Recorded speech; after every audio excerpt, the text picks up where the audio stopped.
So what's up G, may adlaw nyo diha tanan. Adlong Domingo ron mga G, mag change oil ta sa ato ang motor. Makita nyo sa ako ang atubangan mga G, mao ni ang ato ang mga need para makaproceed ta sa atong buhaton. Una ang blower, kaning galon nga taksanan sa oil. Nya ang oil nga atong gamit mga G is Motul. Then sa gear oil is Yamalob. Di na to kalimtan ang imbudo ha. Then 12mm nga back wrench, mao ni standard sa Inmax mga G.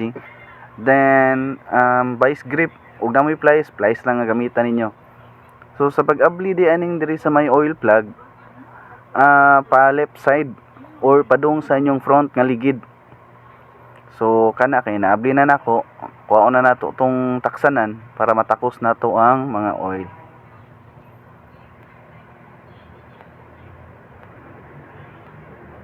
So di na to kalimtan ha, pag secure aning ato ang mga gipangtangtang dito sa ilawom para dali ra natong matrace or dali na lang nato makita ning kaso gatuan ang pangitaon. Then sa pag-abli pud diri sa may oil dipstick is ako ang gibutangan og trapo, then gilubag aning vice grip. Gigamitan ako og trapo mga G is para dili lang pud kaayo mga guba ang ato ang mga pisa diha og direct na to paak ng vice grip diha sa oil dipstick.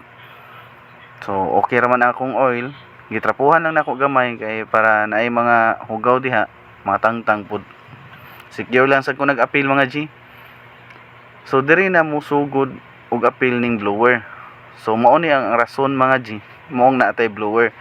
Pero dili ni necessary nga mopalit jud mo ani ha para pang change oil ninyo, dili og na lang mo diha kana lay gamita. Gituyo mo ko ni gamit mga G kay naaman mi ani para makatong mga excess nga oil nga nasa sud nga wala pa katulo, mapagawas gyud ako tanan. So tanawan niyo mga G, gawas gyud. So set aside sa kuning oil, then limpyuhan nato ng drain plug o ikaw maglimpyo na to diha. Okay na, goods na. Pwede na nato ibalik ang iyahang drain plug nga bolt or nut. So sa paghugot din nato ani mga G, dili lang kay nato palabion kay tingalig malustrade pud na kita ra gyapon magkalisod. So kanang sakto lang, kanang ma-feel na nato nga murag hugot na, di na nato palabian. Then sa imbudo din nga akong gigamit mga G, isa kanining mga use nga mga galon sa mga oil. Nya na may galon nga nay murag imbudo kanila akong gigamit. Pero secure gyud ato yung limpyuhan kay para di gyud makasud ang hugaw dito sa sulod. So hinay lang ta sa to ang pagyabuan ning oil kay para di mag-awas-awas.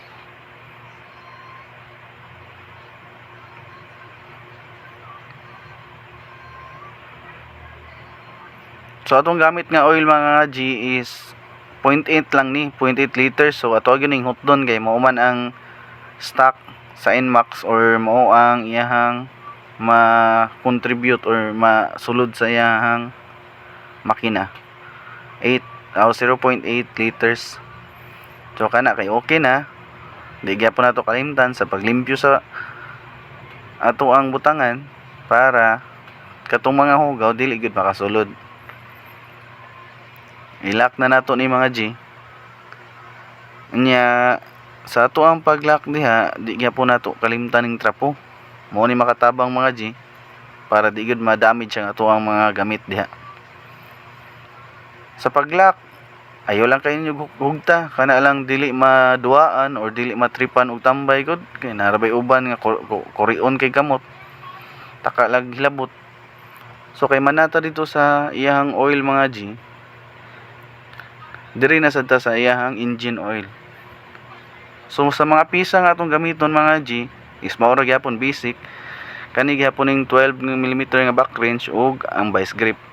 So diha tong ang tangtangon, unahon na to tangtang ang nasa babaw mga G.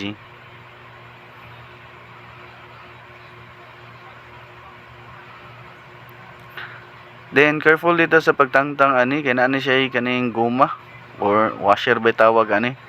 Mo ni siya ang muhugot diha para dili mag-leak. ang ato ang oil dili makagawas. So ampingan jud ta na. Ako lang sa ibalik mga G para di sa ako maglibog asa na ako pangitaon. Samtang nag-abli pa ko aning diri sa may ubos.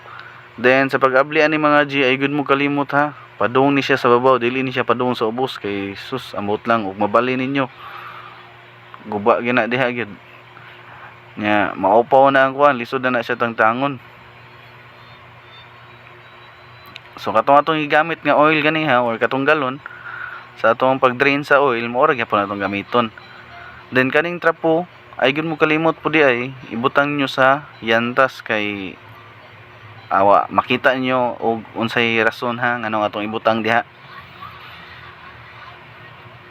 Tanawa mga G, og dili na nato butang ang trapo diha, nagi tendency nga moawas na padung na sa tuang yantas. So og matuan gani na diha, dako ang chance nga mga paksi ng pintal. So para safe ato agi nang butang ag siguro.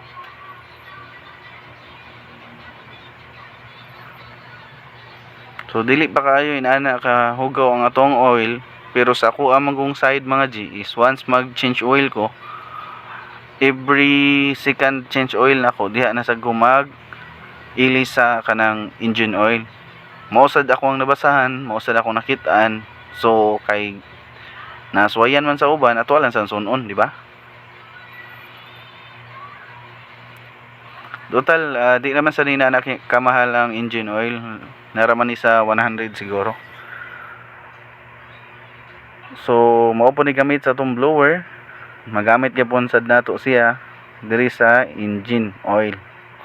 So makita ninyo ng oil diha nga wala ka gawas or wala ka to, ma-push gyud na tanan. So mapagawas nato para malimpyo gyud tong mga existing nga oil nga nasa sulod, mailisan og bag-o.